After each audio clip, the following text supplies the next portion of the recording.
أما بعد فأعوذ بالله من الشيطان الرجيم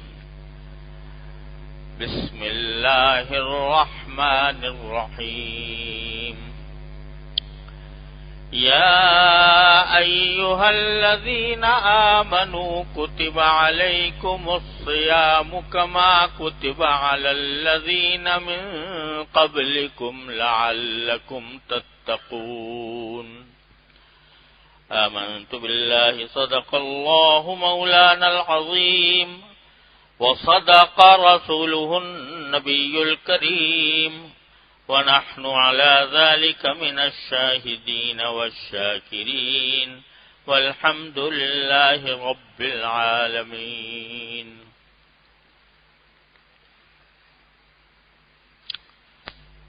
بزرگان محترم اور برادران عزیز، السلام علیکم ورحمۃ اللہ تعالی وبرکاتہ.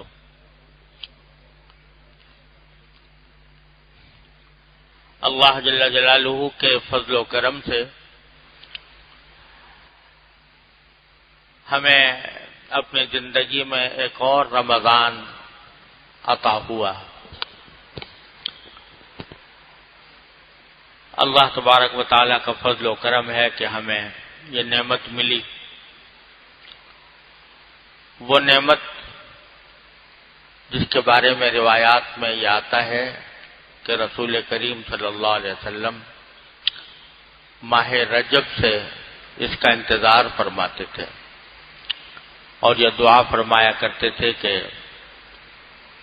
ہمیں ہماری عمر اتنی بڑھ جائے کہ ہم رمضان تک پہنچ جائیں،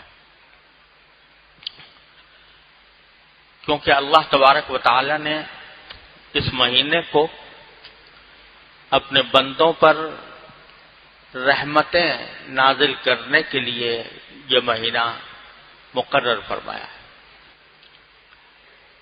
اللہ جل جلالہ کا فضل و کرم ہے کہ وہ یوں تو سارے ایام سارے دن برابر ہوتے ہیں، لیکن کسی دن کو، کسی عشرے کو، کسی مہینے کو اللہ تبارک و تعالی اپنی طرف منسوب فرما لیتے کہ یہ میرا مہینہ ہے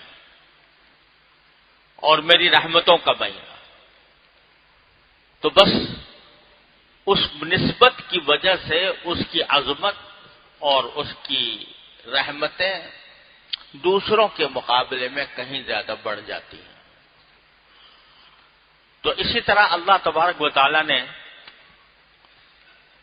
سارے مہینوں میں انتخاب فرمایا ہے اس رمضان کے مہینے کا اپنی خصوصی رحمتیں بندوں پر نازل کرنے کے لیے. اس میں اللہ تبارک و تعالی ہر نیکی کا ثواب 70 گنا بڑھا دیتے ہیں. ایک نفلی نماز آپ کوئی انسان پڑھے تو ایسا ہوگا جیسے فرض نماز پڑھ رہا ہے، فرض ادا کر رہا ہے تو ایسا ہوگا جیسے کہ 70 فرض ادا کر رہا ہے. ابھی ہم جمعہ کی 2 رکعتیں پڑھیں گے انشاءاللہ، تو جمعہ کی 2 رکعتیں ویسے ہی بڑی فضیلت رکھتی ہیں، لیکن رمضان کے مہینے میں ان 2 رکعتوں کا ثواب 140 رکعتوں کے برابر. اللہ تبارک و تعالی نے اتنی اس میں رحمتیں رکھی ہیں. صدقہ دیں گے، 1 روپے دیں گے صدقہ تو 70 روپے کے برابر ملے گا. گویا اللہ تبارک و تعالی اس میں اپنے بندوں کو بخشنے کے لیے اور رحمتیں نازل کرنے کے لیے بہانے اللہ تعالی نے بنائے ہوئے ہیں. من صام رمضان ایمانا واحتسابا غفر له ما تقدم من ذنبه. جو شخص رمضان کے پورے روزے رکھے تو اس کے پچھلے گناہ اللہ تعالیٰ معاف فرما دے. من قام رمضان ایمانا واحتسابا غفر له ما تقدم من ذنبه. جو کوئی شخص رمضان کے اندر قیام کرے، یعنی تراویح کے اندر نماز تراویح کی پڑھے، تو ایمان کے ساتھ اور ثواب کی امید رکھتے ہوئے تو اس کے پچھلے گناہ معاف کر دیں گے اللہ تبارک و تعالی. غرض مغفرت کے اور رحمت کے لیے بہانے ڈھونڈے جا رہے ہیں۔ دعائیں قبول کرنے کے لیے اللہ تبارک و تعالی باقاعدہ اعلان فرما رہے ہیں ہر رات کے وقت میں، اللہ من مستغفر فاغفر اللہ، اللہ حل من مسترزق فارزقہ، کہ ہے کوئی مغفرت مانگنے والا جس کو میں مغفرت کروں، ہے کوئی رزق مانگنے والا جس کو میں رزق دوں، ہے کوئی مبتلا آزار جس کو میں عافیت عطا کروں۔ بلایا جا رہا ہے کہ مجھ سے مانگو، دعاؤں کی قبولیت کا بھی زمانہ ہے۔ افطار کے وقت دعا کر لو تو وہ قبول ہوتی ہے۔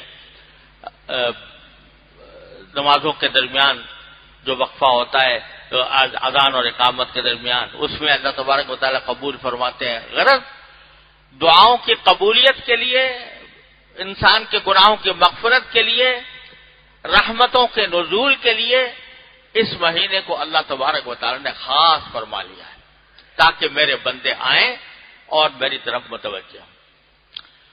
اور بات در حقیقت یہ ہے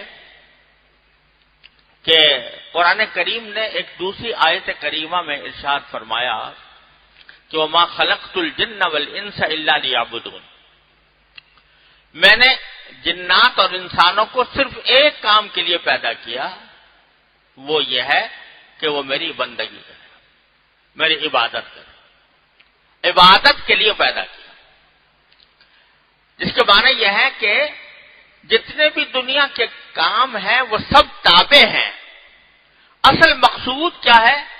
اللہ تبارک و تعالیٰ کی عبادت۔ تو جب ہمارے پیدائش کا اصل مقصد ہی اللہ تبارک و تعالیٰ کی عبادت ہے تو ہونا تو یہ چاہیے تھا کہ ہمارے شب و روز، ہمارے دن رات میں زیادہ وقت عبادت میں گزرتا، اور زیادہ وقت جو ہے ہم اللہ تبارک و تعالیٰ کے حضور سجدہ ریز رہتے، اللہ تبارک و تعالیٰ کی عبادت میں مشغول رہتے، نمازیں پڑھتے رہتے، سجدے کرتے رہتے، تسبیح کرتے رہتے، تقدیس کرتے رہتے، زیادہ وقت اس میں گزرتا۔ 24 گھنٹے اللہ تعالیٰ نے ہر روز عطا فرمائے ہیں، تو 24 گھنٹوں میں سے اکثر وقت یعنی کم از کم 13 گھنٹے تو صرف ہوتے عبادت میں، کیونکہ یہ اصل مقصد ہے، کھانا پینا تو مقصد نہیں ہے۔ لیکن اللہ تبارک و تعالیٰ نے ہماری کمزوری کو مد نظر رکھتے ہوئے یہ فرما دیا چلو کھاؤ بھی، پیو بھی، کماؤ بھی، تجارت بھی کرو، زراعت بھی کرو، ملازمت بھی کرو، حلال طریقے سے روزی بھی کماؤ، اور اس کو خود بھی کھاؤ، اپنے بیوی بچوں کو بھی کھلاؤ، اور ہم تمہیں اگر نیک نیتی سے یہ کام کرو گے اور اللہ تبارک و تعالیٰ کے دیے ہوئے احکام کے مطابق حلال طریقے سے کرو گے اور اس نیت سے کرو گے کہ میں اپنے بیوی بچوں کا حق ادا کر رہا ہوں، تو ہم اس کو بھی عبادت شمار کر لیں گے۔ تھا تو یہ تمہارے پیٹ کا دھندا، تھا تو یہ تمہاری ضروریات، انسانی ضروریات، بشری ضروریات کا حصہ تھا، لیکن اگر تم نے صحیح نیت سے، صحیح طریقے سے کمایا اور کھایا اور کھلایا تو ہم اس کو بھی عبادت شمار کر لیں گے۔ یہ اللہ تعالیٰ کا کرم ہے کہ اس نے، لیکن جب ہمیں یہ چھوٹ ملی کہ بھئی تجارت بھی کرو، زراعت بھی کرو، مزدوری بھی کرو، اور روزے کمانے کے جتنے طریقے ہیں وہ حلال طریقے سے وہ اختیار کرو، اب یہ دنیا کی طرف ہماری توجہ زیادہ ہو گئی، اس کا نتیجہ یہ ہوا ہم منہمک ہو گئے۔ تجارت کی اجازت نہیں تھی، اب دل و دماغ پر ہر وقت وہی تجارت کا چکر چلا ہوا ہے، کس طرح میں زیادہ اپنی آمدنی بڑھاؤں، کس طرح میں اپنی تجارت کو زیادہ نفع بخش بناؤں، کس طرح میں گاہک زیادہ پیدا کروں، کس طرح میں اپنی تجارت کو فروغ دوں۔ دن رات اب دماغ پر وہی چکی چل رہی ہے، صبح سے لے کے شام تک یہی فکر ہے کہ میں کیسے اپنے پیسے، اگر کہیں ملازمت کر رہا ہے تو اب یہ فکر ہے کہ بھئی اس ملازمت میں ترقی کیسے ہو، تنخواہ میری اور کیسے بڑھے، کسی اور اوپر کے عہدے پر کیسے جاؤں، اور اس ملازمت کو کس طرح میں انجام دوں کہ جس سے میری ترقی ہو۔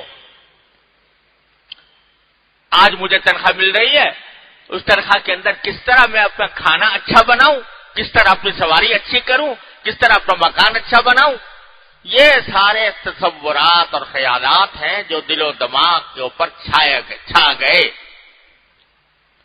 اسی کو قرآن کریم نے ایک جگہ ہمارا شکوہ کرتے ہوئے فرمایا کہ الہاکم التکاثر،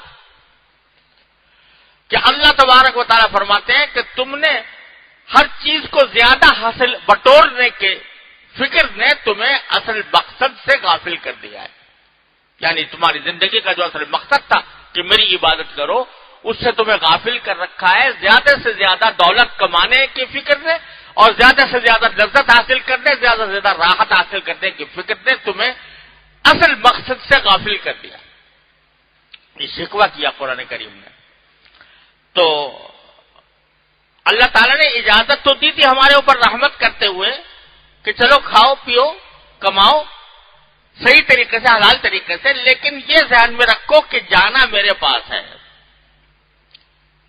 هو الذی جعل لکم الارض ذلولا فامشوا فی مناکبها وکلوا من رزقہ والیہ النشور۔ یہ فرمایا تھا کہ اللہ تعالیٰ وہ ہے جس نے تمہارے لیے پوری زمین کو رام کر دیا ہے، ساری زمین کو کیسے رام کر دیا ہے؟ فامشوا فی مناکبها، اس کے تمام گوشوں میں تم جا سکتے ہو۔ کاہے کے لیے جا سکتے ہو؟ روزی کمانے کے لیے، ادھر جاؤ جہاں ادھر جاؤ، جہاں تمہیں زیادہ روزی ملنے کا توقع وہاں پر جا سکتے ہو۔ وَكُلُوا مِن رِزْقِهِ، اور اس کے دیے ہوئے رزق کو کھاؤ، لیکن بس ایک بات ذہن میں رہے کہ وَإِلَيْهِ النُّشُورُ، آخر میں جا کر مجھے اللہ کے پاس جواب دہی کرنی ہے۔ تو یہ اجازت دے دی تھی، لیکن ساتھ یہ کہ اپنے اصل مقصد زندگی کو نہ بھولو خدا کرے، اور اس کو یہ سمجھو کہ میری اصل مقصد جو تھا میرا عبادت کرنا تھا، اللہ تبارک و تعالیٰ کی بندگی اور عبادت میری اصل زندگی کا مقصد تھا۔ یہ اصل سارا فلسفہ تھا جس کی وجہ سے اللہ تبارک و تعالیٰ نے ہمیں روزی کمانے کی بھی اجازت دی تھی، دنیاوی مشغلوں کی بھی اجازت دی تھی، بلکہ کہہ دیا تھا کہ ہم اس کو تمہارے لیے عبادت بھی بنا دیں گے۔ لیکن جب ہمیں یہ چھوٹ ملی تو ہم نے اصل مقصد کو بھلا دیا، اور اب ساری زندگی اگر کس طرح گزر رہی ہے کہ ٹھیک ہے اللہ تعالیٰ نے اگر توفیق دے دی تو 5 نمازیں بے شک پڑھ لی ہم نے، 5 نمازیں سب ملا کر اگر دیکھو مشکل سے گھنٹہ بھی پورا نہیں ہوتا، اور کس طرح پڑھی کہ اللہ اکبر کہا اور دل کہیں ہے اور دماغ کہیں ہے۔ ایک مشین چلنی شروع ہو گئی، آٹومیٹک مشین، وہ چل رہی ہے، اسے سورہ فاتحہ بھی پڑھ لی، کوئی دوسری سورت بھی پڑھ لی، وہ چند سورتیں رٹی ہوئی ہیں، خود بخود زبان کے اوپر آ گئی، اور رکوع میں گیا تو سبحان رب العظیم کہہ لیا، لیکن دل کہیں ہے دماغ کہیں ہے، عبادت کا جو حق تھا وہ ادا نہیں ہو رہا، اور اس کے در خشوع نہیں، اس میں خضوع نہیں، اللہ تعالیٰ کی طرف رجوع نہیں، اللہ تعالیٰ کی طرف توجہ نہیں، کسی طرح گھڑ مڑ کر 5 نمازیں پوری کر لی، باقی سارا وقت نماز کے اندر بھی خیالات جو آ رہے ہیں وہ اپنی تجارت کے آ رہے ہیں، وہ اپنے زراعت کے آ رہے ہیں، وہ اپنے روزی کمانے کے آ رہے ہیں، اپنے بیوی بچوں کے آ رہے ہیں، خیالات آ رہے ہیں۔ وہ کسی نے فارسی شاعر نے کہا تھا کہ صبح دم عقد نماز بر بندم چه خورد با مداد فرزندم، کہ میں نے اللہ اکبر کیا کہ نیت باندھی اور دماغ میں فوراً یہ آنا شروع ہو گیا کہ میرا بیٹا کل کو صبح کو ناشتہ کیا کرے گا۔ تو اس قسم کی ہماری نمازیں چل رہی ہیں، کہ اگر بعد میں کوئی پوچھے کہ بھئی تم نے پہلی رکعت میں کون سی سورت پڑھی تھی اور دوسری میں کون سی پڑھی تھی، تو بس اوقات یاد ہی نہیں آتا کہ کون سی پڑھی تھی کون سی نہیں. کسی جماعت میں اگر شامل ہو گئے تو امام نے کون سی سورت پڑھی پہلی میں اور دوسری میں کون سی پڑھی، یہ بھی بس اوقات یاد نہیں آتا.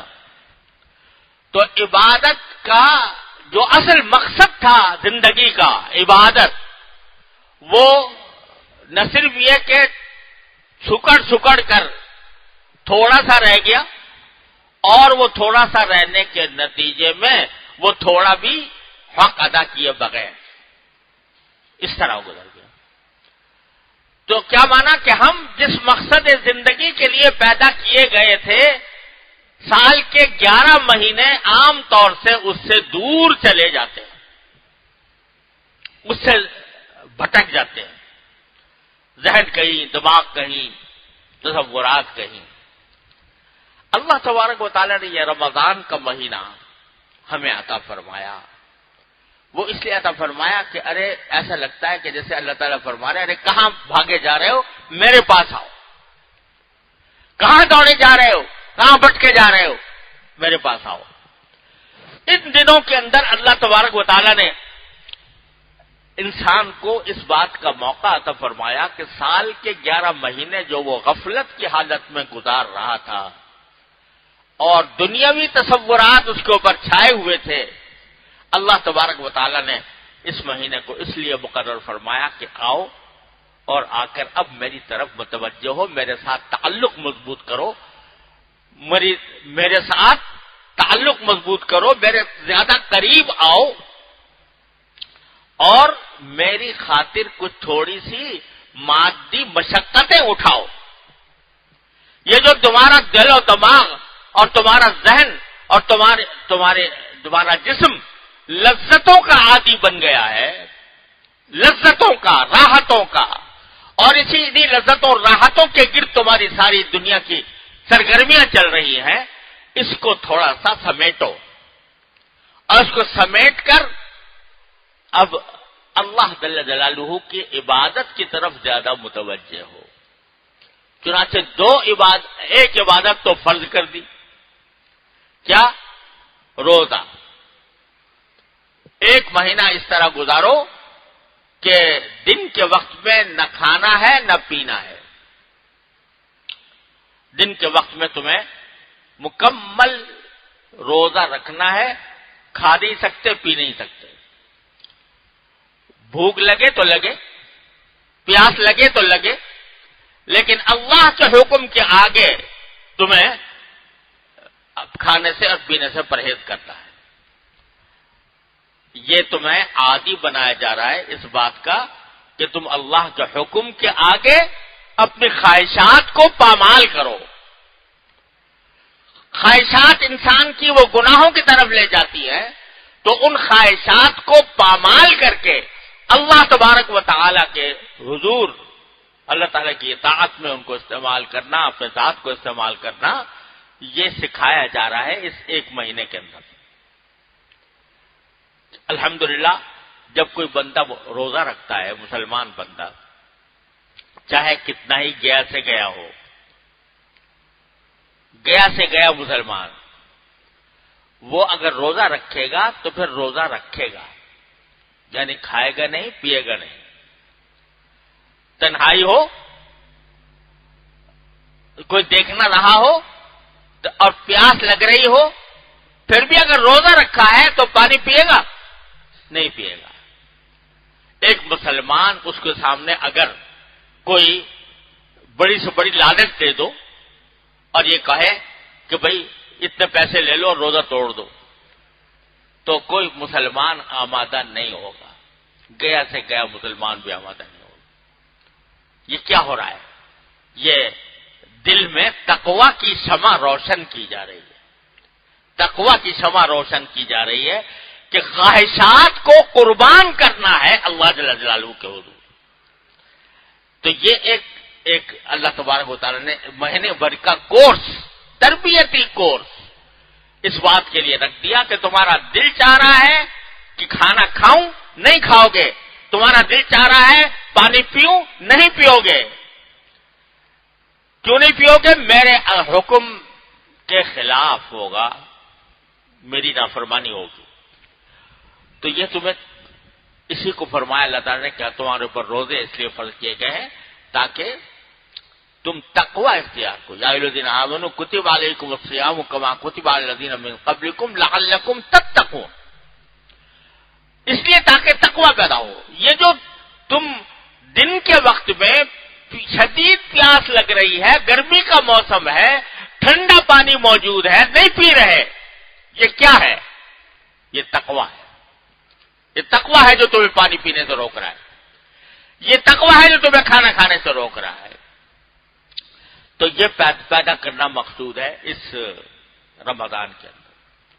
البتہ یہاں یہ بات ہم سب کے ذہن میں بھی رہنی چاہیے کہ جب حلال چیزوں سے تقوی کر لیا، حلال چیزیں چھوڑ دی، کھانا حلال تھا چھوڑ دیا، پینا حلال تھا چھوڑ دیا اللہ کے حکم کے اوپر، تو جو چیزیں پہلے ہی سے حرام تھی، جو پہلے ہی سے حرام، جھوٹ بولنا حرام تھا، غیبت کرنا حرام تھا، بہتان لگانا حرام تھا، رشوت کھانا حرام تھا، سود کھانا حرام تھا، اگر اس کو نہ چھوڑا، کھانا پینا تو چھوڑ دیا اور جھوٹ بولنا نہ چھوڑا، غیبت کرنا نہ چھوڑا اور دوسروں کا حق مارنا نہ چھوڑا، رشوت کھانا نہ چھوڑا، رشوت کے مال سے رات شام کو جا کے افطار کیا، رشوت کے پیسے لے کر شام کو افطار حرام کے اوپر کیا، تو یہ کیا روزہ ہوا؟ یہ تقوی سے کہاں لے کے جائے گا؟ یہ تقوی کیسے پیدا کرے گا؟ لہذا جب حلال چیزیں چھوڑی تو حرام چیزیں بھی چھوڑو، جھوٹ بولنا چھوڑو، غیبت کرنا چھوڑو، رشوت کھانا چھوڑو، لوگوں کے حقوق پر ڈاکے ڈالنا چھوڑو، تب یہ صحیح معنی میں روزہ بنے گا، لعلکم تتقون کا مقصد پیدا ہوگا۔ اگر دل چاہ رہا ہو کہ نہیں میں تو یہ کروں گا، جھوٹ بولوں گا، دل چاہ رہا ہے جھوٹ بولنے کو، تو یاد کر لو کہ آخر پینے کو بھی تو دل چاہ رہا تھا پانی کے، لیکن نہیں پی رہا اللہ کی خاطر، تو جھوٹ بولنے کو بھی اگر دل چاہ رہا ہے نہیں بولوں گا، غیبت کرنے کو دل چاہ رہا ہے نہیں کروں گا۔ اللہ تعالیٰ مجھے آپ کو سب کو ایسا روزہ رکھنے کی توفیق عطا فرمائے جو صرف کھانے پینے کا روزہ نہ ہو، ہر گناہ کا روزہ، آنکھوں کے گناہ کا، کانوں کے گناہ کا، زبان کے گناہ کا، ہاتھوں کے گناہ کا، یہ سب چیزیں چھوڑنی ہوں گی تو تقوی حاصل ہوگا انشاءاللہ۔ مہینہ بھر کا کورس ہے یہ۔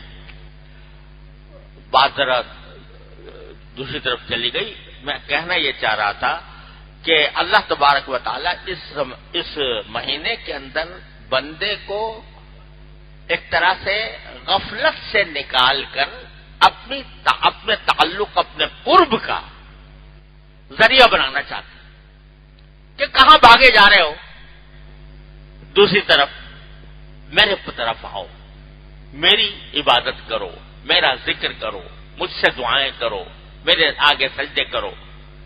تراویح اس واسطے 20 رکعتیں اللہ تبارک و تعالی نے زیادہ عطا فرمائی، یعنی 40 سجدے زیادہ عام دنوں سے۔ ہر سجدہ، جب کوئی بندہ سجدہ کرتا ہے تو ہر سجدہ بندے کو اللہ تعالیٰ کے قرب کا ایک خاص مقام عطا فرماتا ہے۔ مقامات قرب ہیں یہ سب سجدے جتنے بھی ہیں۔ سر بر قدم حسن قدم بر کلہ تاج، جب بندہ سر رکھ دیتا ہے بارگاہ الہی میں تو ساری کائنات اس کے قدموں کے نیچے، کیونکہ اس کو قرب حاصل ہو گیا۔ قرآن کریم کہتا ہے سجدہ کرو اور میرے پاس آ جاؤ، یہ الفاظ استعمال فرمائے، قرب میرا حاصل۔ اور حدیث میں آتا ہے کہ بندہ اپنے اللہ سے کسی وقت میں بھی اتنا قریب نہیں ہوتا جتنا سجدے کے حالت میں ہوتا ہے، اس لیے فرمایا کہ سجدے کے اندر دعائیں کثرت سے کیا کرو، یعنی قرآنی دعائیں اور حدیث میں جو دعائیں آئی ہیں وہ کثرت سے کیا کرو، تو قرب عطا ہوتا ہے سجدے سے۔ اور تراویح کے ذریعے 40 سجدے زیادہ عطا فرمائے اللہ تبارک و تعالیٰ نے 40 سجدے عطا فرمائے زیادہ، تو 40 مقامات قرب کا اضافہ فرمایا اللہ تبارک و تعالیٰ۔ تو جب بھائی یہ مقصد ہوا رمضان کا کہ ہم دنیاوی مشغلوں میں لگ کر اللہ تعالیٰ کو بھولے جاتے ہیں، تو اللہ تبارک و تعالیٰ اس مہینے میں اپنے قریب لانا چاہتے ہیں۔ تو قریب لانے کے لیے پھر ضرورت اس بات کی ہے کہ صرف یہ نہیں کہ روزہ رکھ لیا اور تراویح پڑھ لی، بلکہ زیادہ سے زیادہ وقت گزارا جائے اللہ تعالیٰ کی عبادت میں، تلاوت قرآن کریم کی جتنی زیادہ ہو سکے، چلتے پھرتے اٹھتے بیٹھتے کوئی ذکر زبان پر رہے۔ تیسرا کلمہ میں کہتا ہوں لا الہ الا اللہ کی کثرت، اور تیسرا کلمے کی کثرت، چلتے پھرتے اٹھتے بیٹھتے آدمی کرتا رہے۔ تو اور نوافل جتنی ہو سکیں، نفلی نمازیں، بہت سی نفلی نمازیں ایسی ہیں کہ جن کا بندہ عادی نہیں ہوتا، مثلا تہجد ہے، لیکن سحری کے وقت میں کھانے کے لیے آدمی اٹھتا ہے تو کچھ پہلے اٹھ جائے اور کچھ پہلے اٹھ کر کچھ رکعتیں تہجد کی نیت سے پڑھ لے، عام دنوں کے مقابلے میں کچھ بہتری بنا لے، بہتر کر لے۔ اسی طرح مغرب کے بعد 2 رکعتیں سنت ہوتی ہیں، 4 رکعتیں اور ملا کر پڑھ لے، اوابین ہو جائیں گی، تو 6 رکعتیں ہو جائیں گی۔ تو جتنی نوافل زیادہ پڑھے، قرآن کریم کی تلاوت زیادہ کرے، ذکر زیادہ کرے، دعا بھی کرے، دعا بھی عبادت ہے اللہ تعالیٰ کے فضل و کرم سے، ہر دعا عبادت ہے، تو دعاؤں کی کثرت کرے۔ اس طرح یہ زمانہ گزارا جائے تو انشاءاللہ یہ ہماری زندگی کے لیے بہترین آپ کے مستقبل کے لیے انشاءاللہ بہترین ذریعہ بنے گا، اور ہماری دنیا اور آخرت دونوں درست ہوں گی۔ اللہ تبارک و تعالیٰ اپنے رحمت سے، اپنے فضل و کرم سے، اپنی رضا کامل کے مطابق یہ مہینہ گزارنے کی توفیق عطا فرمائے۔ وآخر دعوانا الحمدللہ۔